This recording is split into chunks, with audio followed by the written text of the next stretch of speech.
नमस्कार शेतकरी मित्रांनो, आपल्या सर्वांचं स्वागत आहे वारसा शेतीचा यूट्यूब चॅनलवरती। जर आपण आपल्या चॅनलवरती नवीन असाल तर चॅनलला सबस्क्राईब करून घ्या, जेणेकरून आपल्याला असेच जे महत्त्वपूर्ण नवनवीन व्हिडिओ आहेत ते आपल्यापर्यंत असेच उपलब्ध होत राहतील। तर आजचा आपला विषय आहे, बऱ्याचशा शेतकऱ्यांचा प्रश्न असतो की ज्यावेळेस आपण सीताफळाची छाटणी करतो त्यावेळेस आपण बुडातून छाटणी केली पाहिजे किंवा नाही केली पाहिजे। तर त्याचं उत्तर असं आहे, जर आपण तानावर सोडल्यानंतर मे महिन्यामध्ये आपण ज्यावेळेस त्याची छाटणी करतो, मे महिन्याच्या शेवटच्या आठवड्यामध्ये छाटणी करतो, तर आपण अशी खालून पूर्ण छाटणी केली पाहिजे, जेणेकरून ह्या ज्या फूट असतात, ह्या अशा फूट असतात, ह्या विनाकारण आपल्या झाडाची एनर्जी वेस्ट करत असतात, ज्याच्यातून आपल्याला उत्पन्न भेटत नाही। आणि जरी उत्पन्न आलं, जरी फळं लागली त्याला, तरी ती फळं जमिनीला घासून काळी पडणे किंवा त्याच्यामध्ये कीटकांचा प्रादुर्भाव होणे या गोष्टी त्याच्यातून उद्भवू शकतात। तर जेणेकरून जमिनी लगतच्या ज्या फांद्या आहेत त्या आपण शक्यतो कट करून घ्याव्या, जेणेकरून फळ आपलं जे आहे ते जमिनीला टेकणार नाही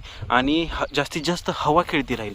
तर तुम्ही हे झाडाची छाटणी पाहू शकता, कशाप्रकारे खोडापासून कमीत कमी 1 फूट उंचीवरती आपण त्याची छाटणी करून घेतलेली आहे। त्याच्या लगतच हे अशा प्रकारे त्याला कळी लागलेली आहे, बघा ही किती भरपूर प्रमाणावरती कळी लागली आहे। तर ह्याचं कारण असं आहे की तुम्ही जेवढं जास्त झाडाला ताण द्याल, जेवढं जास्त उन्हाळ्यामध्ये तुमच्या झाडाला ताण बसेल, तेवढं जास्त तुमच्या झाडाला कळी लागते।